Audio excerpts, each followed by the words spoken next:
joining us online today. Also, thank you to the World Football Summit, especially Monica and Kabir, for their support in setting up this panel today. My name is Mark Lewis. I'm the CEO of The Sports Effect. Before setting up this consultancy, I worked for the United Nations for 12 years, working around the world in communities affected by conflict, using sports in countries like Iraq, Philippines, Somalia, Ukraine, and Turkey to different aims and different development goals. The Sports Effect works on many different issues, but we work around impact, inclusion, and sustainability. And as part of our impact work, we are the creators of the Football Foundation's Impact Report, led by our researcher, Eric Negrari. Thank you, Eric. The Foundation Impact Report, which I think some of you will see around the room as a summary, evaluates how Premier League football clubs' foundations serve their communities. It assesses their strategies, programs, partnerships, governance, and innovation across 8 key sectors. The goal of the report is to identify best practices and measure how effectively foundations use football to deliver real social impact. As part of the release of the report, we've brought together this panel of experts and excited to discuss the role of football in creating social impact and the power of storytelling in social change. Without further ado, let me introduce this wonderful panel. First, on my right, we have Katie Ellis Carrigg.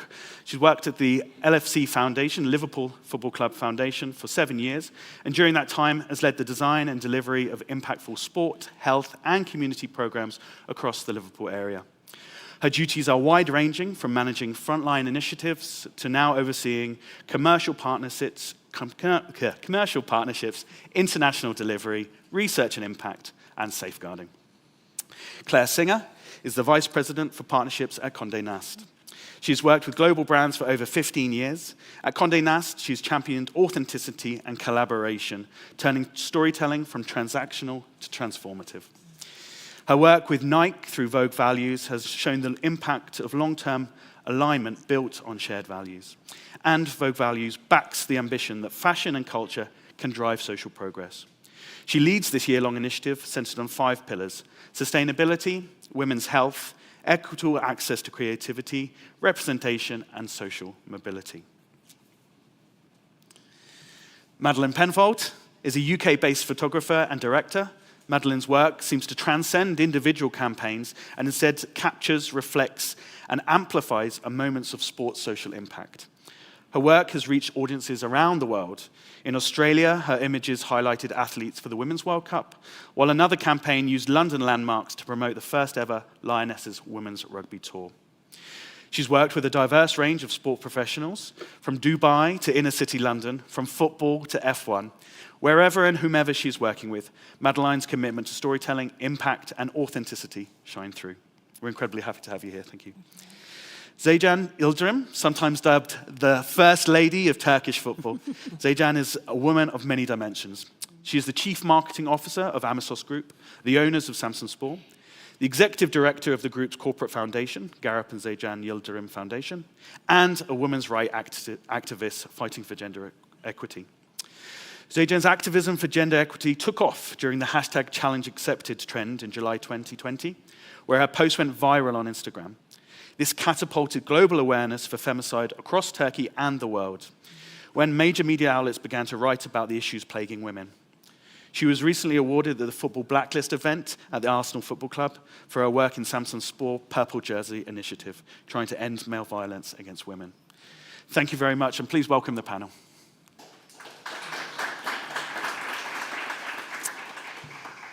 Katie, over to you first. Liverpool scored incredibly well on the Football Foundation's Impact Report. They received top marks in community engagement, reporting, and governance.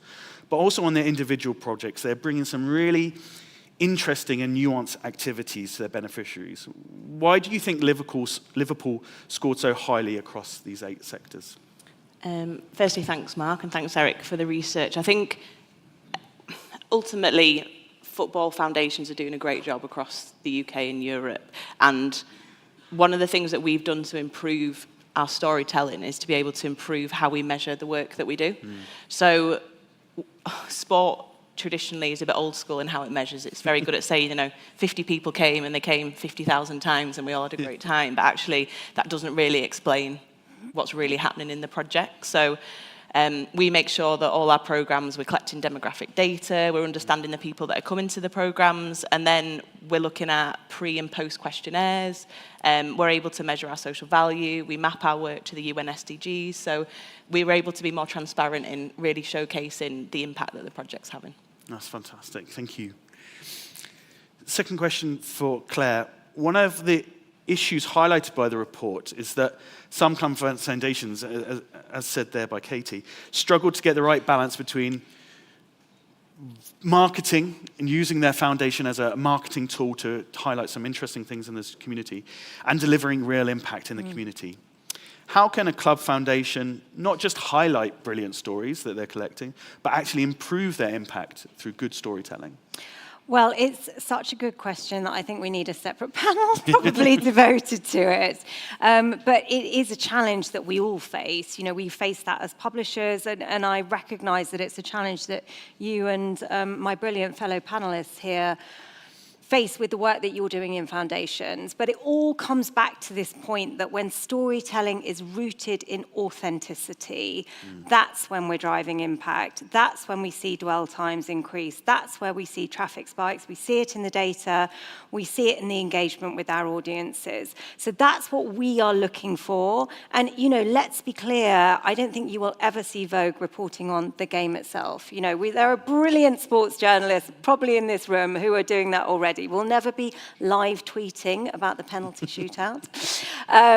We are here to add value in other ways. And I think that's where particularly the women's game still has a long way to go to catch up with the men's game, because we're playing catch up. You know, the men's game has had so long to develop the personalities, and now we need to really understand the players in the women's game. And, you know, I'm speaking from the perspective of women, and delighted to see some women in the audience as well as my brilliant fellow panelists. It's not necessarily that they're women's issues, but my demographic at Vogue is predominantly women.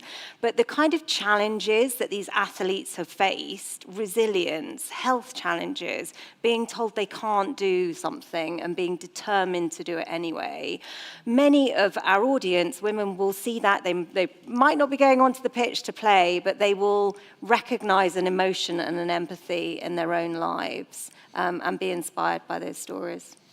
That was one of my main takeaways yesterday. I think if anyone joined the panels yesterday, authenticity felt like the buzzword, the word, I'm sure it's used before, but getting that authentic element whilst also trying to hit some overarching strategy or something seems to be quite a tension sometimes and it gets missed. Exactly. But when we get it right, you know, and you see that in attention metrics now on the site, you see that in the dwell times. Excellent. Madeleine, some foundations leverage their club's reputation and badge to unlock doors to parts of their community, but also foundations work in areas football clubs might not traditionally work in. As I mentioned during my intro, you've worked with sport players and brands all around the world.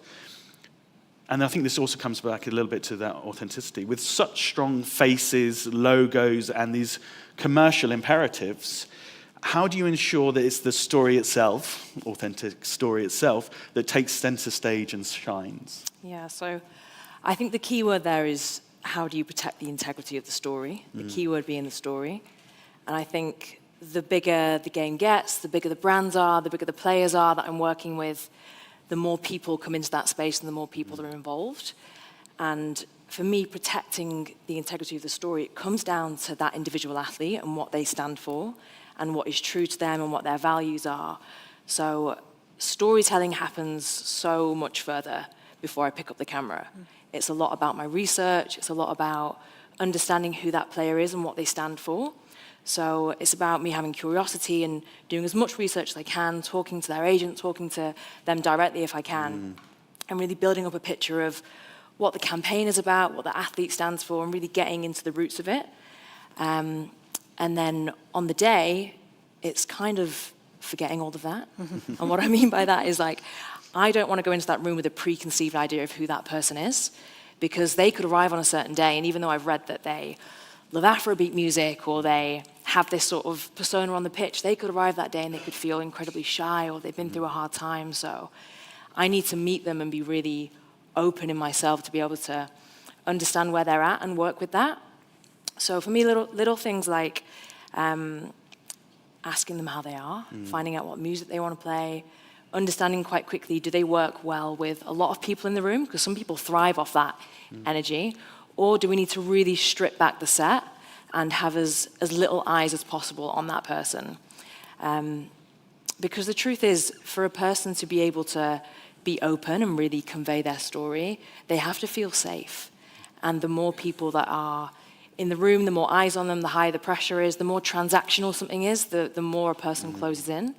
So it's about trying to create an environment and keep coming back to the why are we doing this?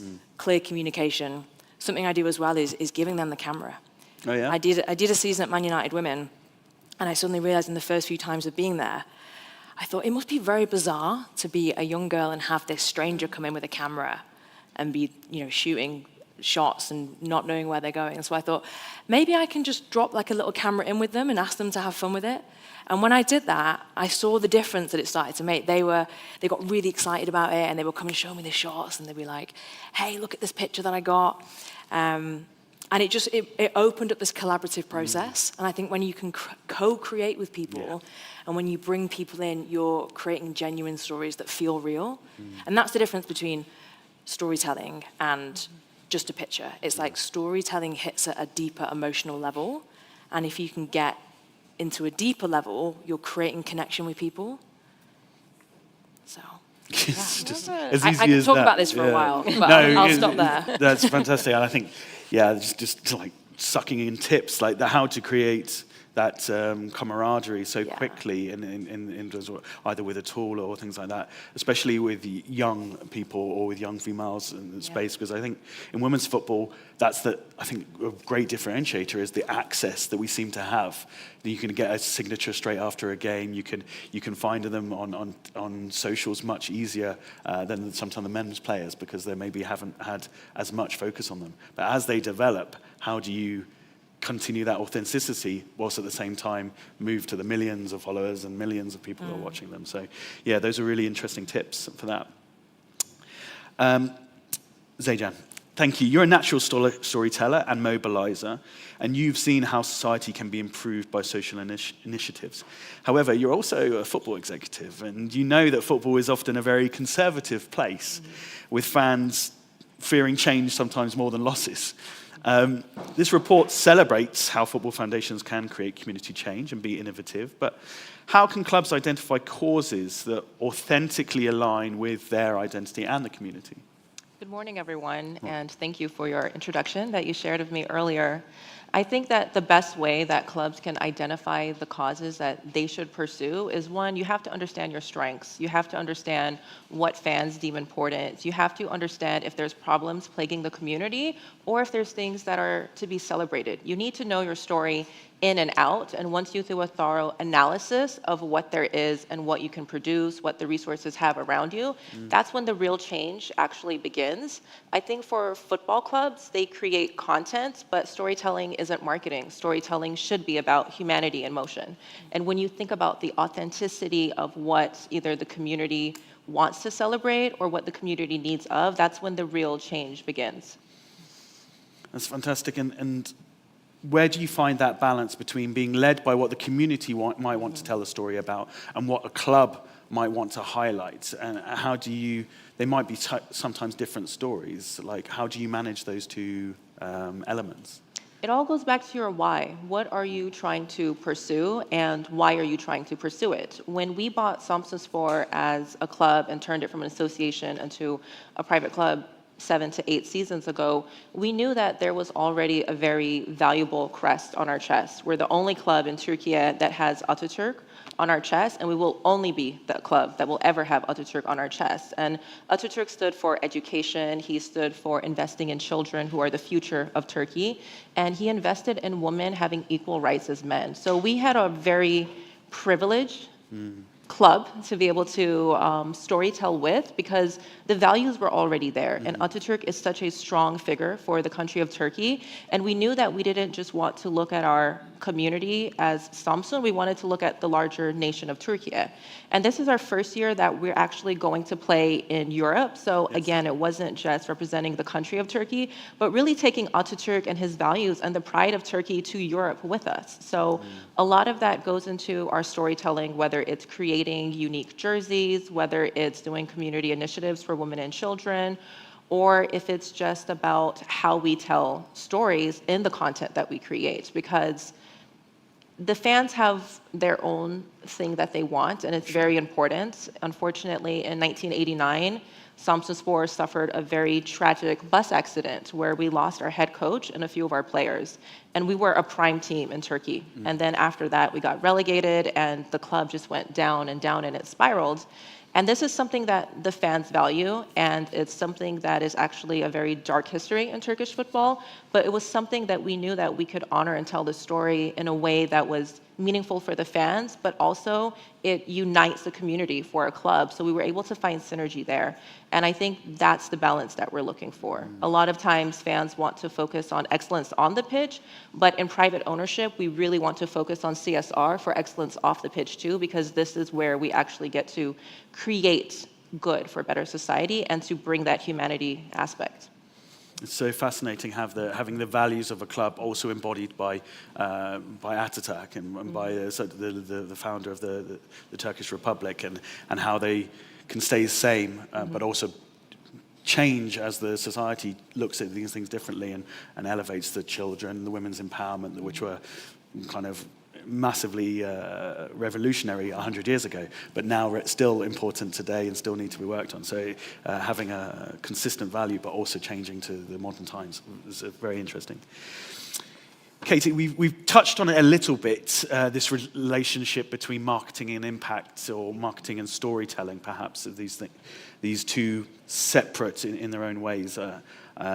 Where marketing is often about numbers, it's exactly what you said before, amount of people reached, the amount of football sessions delivered, amount of footballs, amount of smiles, perhaps. Impact can be a little bit harder to measure, and may include, depending on the program, improved confidence, reduced loneliness, healthier food habits, nutrition, whatever the program's aims might be. How do you navigate these two sometimes competing ideas of impact? I don't necessarily think they're competing. I think you can kind of bring them together. So, for example, we're about to launch our impact report that says last season we worked with 146,000 people, which is 20,000 more than last year. It's really big numbers. We've grown our staff from 90 to over 100 in the last year. And our social value over the last 5 years is £350 million. So they're big numbers, right? But actually, what people really want to know is the stories behind it. So you can kind of use those sort of headline marketing highlights, and then underneath it kind of bring it to life. And I guess that's what the fans want to know as well, from kind of the connection that they've got to the football club. We use a lot of player engagement to tell the story, so the young people and participants will meet the men's and the women's team, and they'll help bring the story to life as well. I guess one example that's really emotive that is I guess the best example at the minute for us about the work that we do is a programme we run with Liverpool Women's Hospital called Honeysuckle FC. And we were approached by the Women's Hospital because they said that when a couple are experiencing baby loss, the women quite often will take the counselling and the men don't. And they don't want to deal with their grief and they don't want to talk about it. So they asked us if we could use football as a vehicle to try and get them to talk. So we've now got 36 men on that programme, and they play football every Thursday for an hour, and then they talk for an hour. And actually that's their like group therapy counselling session. And it's been an amazing way for them to deal with something in the darkest times of their life. We've got dads that now come every week and have started coaching and are really open about talking about, you know, their experience and how we've been able to support them.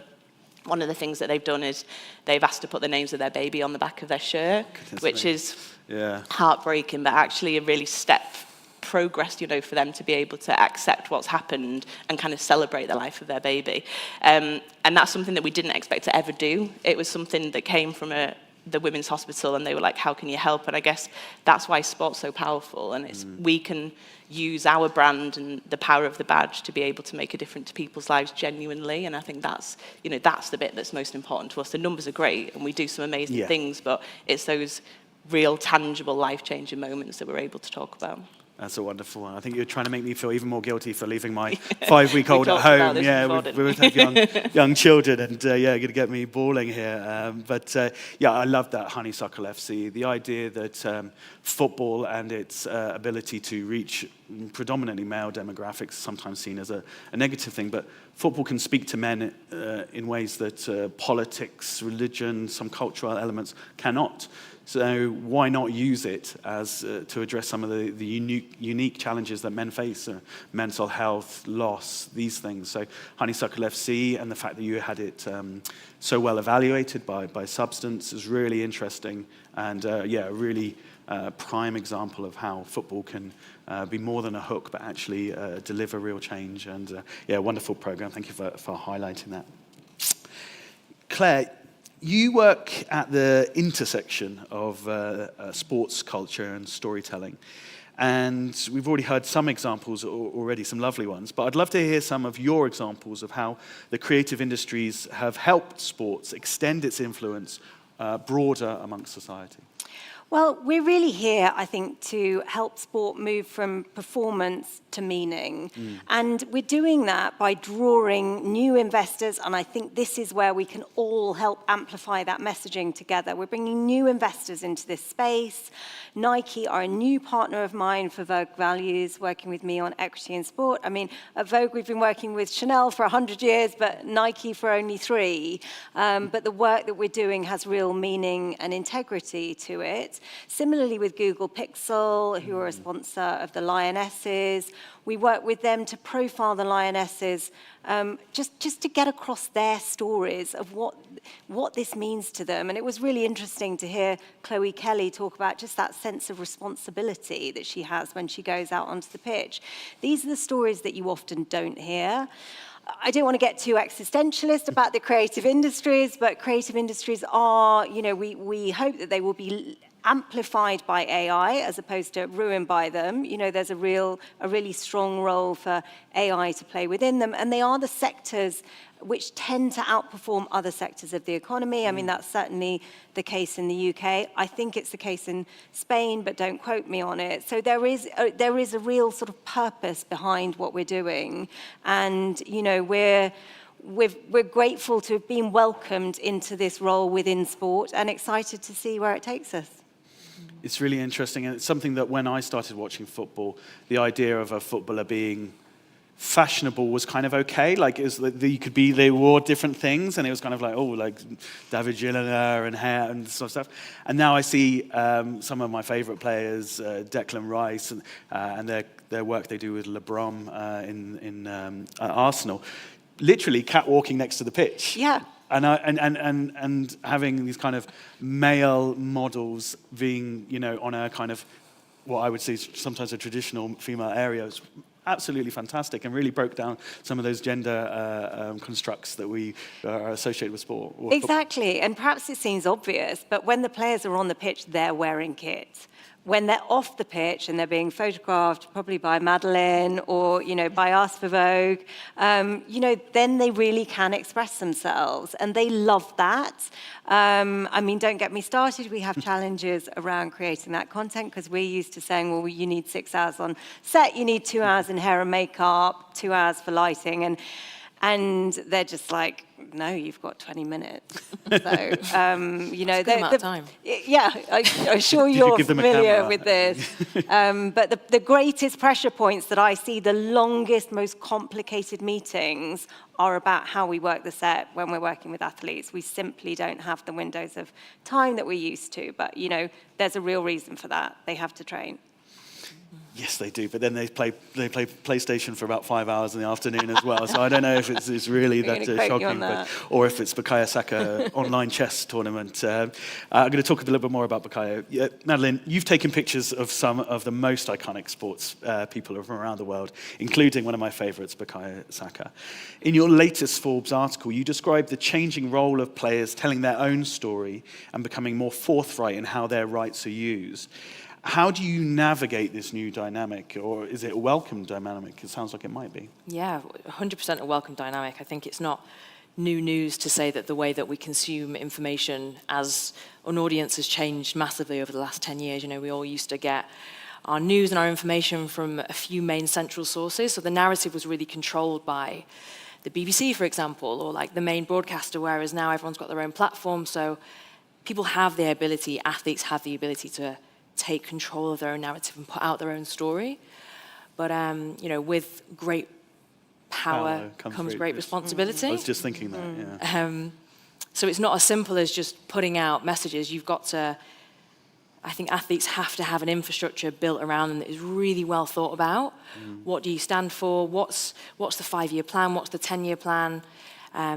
Because somebody with great influence, it wouldn't be authentic if they went out there and started to align themselves with purpose A and purpose B and purpose C. You need to really have a clear message and think about what that means. And one of the most important things about sports, and the reason I love it, I'm a photographer first and foremost, I don't have an athlete background, but the reason I love sport is because of its ability to transcend so many things. Like, there might be a kid who's having problems at home or at school, and he's not going to listen to his teacher or a politician, but he is going to listen to Messi or Saka. So the messages that they put out have such immense potential to change things.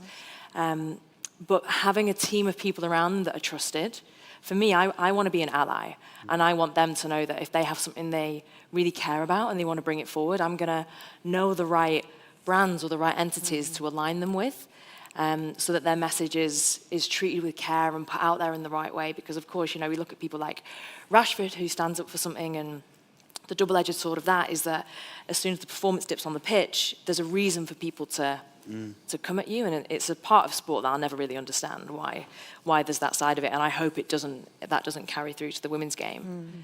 But yeah, to come back to your question of how do I navigate the dynamic, I think it's about building an infrastructure around them and me being as supportive as possible and being that translator of the message, because I know as the photographer, I've got Condé Nast, who won 8 hours with the athlete, and then I've got the athlete's brand manager, who's going to be like, they're not staying for more than 20 minutes. And I've got to communicate that to my team.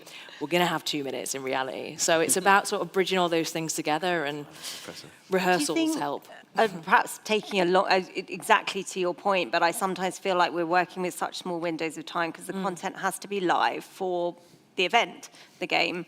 Because that's when we're going to see the traffic spike. So taking a more long-term approach, capturing the content months before when the training isn't quite, the athletes aren't under quite so much pressure will perhaps help. I don't know. I think if you can get that time, yeah. My understanding is that an athlete's schedule isn't announced until 2 weeks before the shoot window. So you're not going to know. You're not going to know. You're not going to know. But I think something that really helps is rehearsing it. So the athlete might can only get there at 2, but I can get there at 8 and set up and rehearse so that everything is perfect. So when they step in, it's like, bam. And maybe it doesn't have to be perfect. Maybe we need to work in a different way. Yeah. Yeah. We should take this offline. That's my motto. Not quite perfect, often. One of the things you mentioned there, and I think it talks to the power and responsibility, if you're going to listen to the athlete and if you're going to really curate with them the values and align that intimacy actually gives so much more responsibility. Because if you're there to sell the cereal and you're both there just to sell the cereal, it's kind of like, okay, one and done, happy with that. But if you go to that extra level and get that intimacy, that's more responsibility for you to really make sure that you tell that story in a way that once they leave the room, it's hard for them to control. So I'm sure you've been in rooms where you've had to navigate this. Well, I know the athlete wants this, but this is where the commercial. How do you manage that, or is that all try to be avoided because of the preparation? I think it's about clear communication and saying to the people who have brought me to do the job, which might be the cereal brand, beforehand, like, this is the way that I'm going to run the set, and here's why. If we have everybody stood around shouting demands, then the player's going to get, they're going to feel like they need to close up. Yeah. So I'm building in windows of feedback time, so it's not like I expect as soon as the athlete enters the room, I want everyone to go away. At the end of the day, the brand is going to want to make sure that they're getting the shots that they feel is right. So it's about having maybe the screen that you can watch playback on is far away, so it's not in the eye line. Okay. And we bring people into the room. or saying to them like, you know, I know this is kind of cheesy, or I know this is whatever, but sometimes like they just want to get it done. Yeah. It's not that deep if it's for a cereal brand. Yeah. But yeah, I think, you know, I was shooting Chloe Kelly recently, and she was like, "Are you going to ask me to do this?" She was like, "I really don't want to do this." But I made such a joke of it, and I was asking her about it, you know, did that just come to you in the moment? And she was saying that now kids come up to her in the shop, and they're like, "Oh, can you do the jump? Or can you do that?" the little hop thing that she does. Exactly. Cool. So, and I was like, look, if I do my impression of it to you, would you just give it a go for the sake of these guys, because they really want it? So we did it, and then it became a funny thing, and it wasn't that deep. And then she did it, and I was like, look, if you don't want to use these images, like you have final sign off. That's important. So how about we just capture it if you're comfortable? But also then, you know, knowing when not to push. You shouldn't push someone to the point that they're uncomfortable. And I always make a conscious effort to speak to their agent alone, or speak to their agent first, so that there's an opportunity for their agent to come in and for the agent to be the one that's like, we need to move it on. Because you never want the athlete to have to be the one to say, it's a hard no. Exactly, yeah. Fantastic. Zeycan, you've used football's appeal, especially to men, to highlight important issues such as femicide and violence against women, especially your work on the Purple Jersey campaign. Football, however, sometimes remains a bastion of racism, sexism, anti-migrant, anti-refugee sentiment. How can men's football be a driver of gender equality rather than a passive observer, or worse, a barrier? When we think of gender equality, there's two genders, and we often see that women's issues should belong in women's sports. But when I created the purple jersey, I didn't see male violence against women as a woman's issue. I actually saw it as a men's issue. And I knew that if we were actually going to change male violence against women, we needed to communicate to the men. And sport is probably the largest platform that one could use to create change. So if male perpetrators are the one creating this violence towards women, my message is not to the woman, my message is to the men, because they're the ones that could actually change it. And change always starts from the root. So we created this jersey because it was very timely for an incident that happened in Samsun. It wasn't something that just came up because it was my own personal activism. The stars really aligned with the timing. I grew up in Samsun, and on the exact same street that I lived, there was a very viral attack that every single person in Turkey had put a black box saying "end violence against women." And if you didn't, people judged you for sure. And being the most visible entity out of Samsun as the football club of Samsunspor, we weren't even in the first division. We were in the second division, and I knew I wanted to do something because growing up, my childhood on that street was very happy. But in this incident, there was this unconscious woman. She was beaten unconscious by her husband in front of her 4-year-old daughter in a pink tutu. And I was 4 years old, living in Samsun on that street. And I had very different memories. And for me, it was something so personal. And it was already a part of my activism. And we hadn't created the third jersey yet. So I thought, why not make it purple? Why not make it stand for male violence against women? Because oftentimes the word male is taken off, and it's just violence against women. And it just happened so to be that the next day was International Women's Day. So when we made that announcement, it created ripples throughout society as a second division club. And this is why I think it's really important for everyone to understand that you are never too insignificant to make a difference. Because people would tell us, you're an almost invisible club within Turkey. Why would you be the one to make a difference? And this happened in 2021 when we came out with this purple jersey. But it was also a time where we're in the pandemic, domestic violence is on a rise. 38% of all Turkish women would face either physical and/or sexual violence, 25% in Europe, 33% around the world. So this is not just an issue plaguing Turkey, but it's a global issue. And I knew that we needed men to be our allies. We needed men's support. Football was there. We were playing in the second division team, but I knew that what would happen is other people would take notice of it and other companies would take notice of it. It was such a controversial topic when we introduced it because the Turkish government had just canceled a human rights treaty to protect women. And so anytime you speak out against the Turkish government, they say that you're a terrorist organization. So we took this very bold risk to do it as a second division club. And we were very fortunate that nothing happened to us, which empowered many other organizations to also take a stance for it. And this is why I think it's important for men to understand the power that you have in supporting women's issues, but also being able to change their own behaviors. And when you use someone as significant and as powerful as football players, then you can start to see a lot of change within society. It's fascinating to see. It's kind of the inverse of what I mentioned earlier, that football can help men's with issues that affect them directly. Mm-hmm. It's also football can also address issues that men are perpetrators of, or can be guiding principles away from. How did the fans take this campaign? Because it's I'm sure everyone, at least on paper, says they're against violence against women, but then suddenly it's your club, your responsibility, you're the known for it. How did the fans react? Honestly, it was a 50-50 split. Of course, there's going to be some of the ultras who hated that politics is now entering sport, and they say, kick the football, don't get involved in politics. But then there was also many fans that said, good thing I'm from Samsunspor, and good thing Samsun is setting the example for this. So it was quite split. We had people that said, it's not violence against women, we should end all violence. But also because it had such a viral impact within the country of Turkey, many fans were really proud to say that, oh, look, Samsunspor is doing this. And previously, before, we didn't see a lot of examples of men's football teams supporting women's issues. But once Samsunspor did it, we started to see more international teams do it too. FC Ottawa also had a purple jersey that had pictures of children living in domestic violence shelters drawn on. Argentina, Messi, Adidas, they created a purple jersey for the World Cup in 2022 that also stood for gender equality and also male violence against women, because that's an issue plaguing Argentina. And also Barcelona said that red and blue is in our DNA, so they created their own Pantone color of purple, and then they started to use purple templates on their social media the same way that we had done 5 minutes before.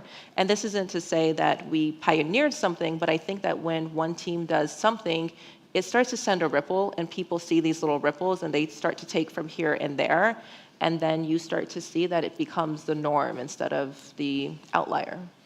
I love when kits are used in such an interesting way. There are some fantastic examples around, too many to mention. Just with our last few minutes, if I may, can I ask your favorite campaign or your favorite one, either one you've done yourself or one you've seen that really you think hits that sweet spot between telling a story and having an impact? Just with the couple of minutes we've got left, I'd love to hear if anyone has an example they'd love to go first with, either one of your own or something you've seen out there. I'm happy to go first. Okay. I did a campaign for Nike in Saudi Arabia a couple of years ago, and it was the first time that Nike had launched a campaign in that region. And what Nike realized is that it had only been legal for girls to participate in sport for a number of years, and they didn't have any images that were representative of girls from that region doing sport. So I got to work on the campaign, and it was all done through real casting. So we found girls that were amazing skateboarders, basketball players, footballers. So we brought this real group of girls together, and it was just this real collaboration of me going in as a photographer, knowing as much information as I could previously, but then working with a local art director to make sure that it translated, to make sure that my views on what a girl playing football meant translated to what it meant to play football there. And I think that campaign was so special because it was encompassing, it was embodying a huge change in a country and portraying it through real people in a way that had really sort of high energy and beautiful imagery. And that's not me blowing my own trumpet. It was the curation, it was the time, it was the lighting, it was the attention to detail and budget that was put in to do that story justice.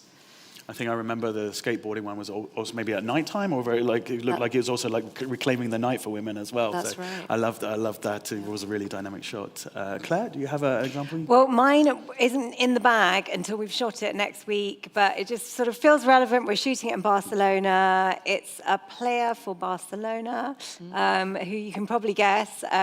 She also plays for Spain, and we're talking to her about her foundation work. So resonates with a lot of the subjects that we've been discussing today, and what she's putting into her foundation is that she's come from an underprivileged background, and so she's determined to give young people opportunities which she didn't have herself. And I just feel that sums up everything that we've been saying here today about the ability of sport to address imbalances in society and this inflection point we're at with sport.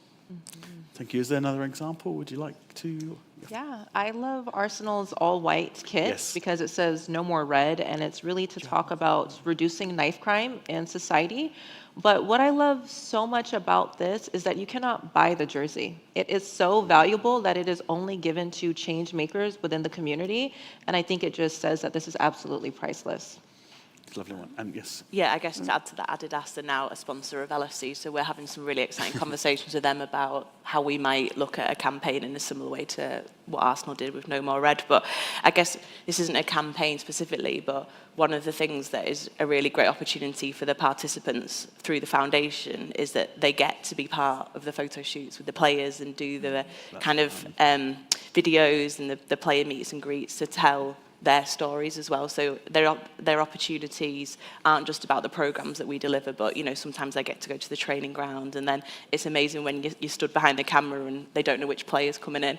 We actually just had a video that went out yesterday, which is some work that Standard Chartered are doing around Play On, which is about trying to keep girls in sport. And you can see the two girls in the video, and Mo Salah walks in, and they're just Imagine. I didn't expect him to walk through the door. So yeah, it's not about the campaign, but more about the opportunity that they give, I guess.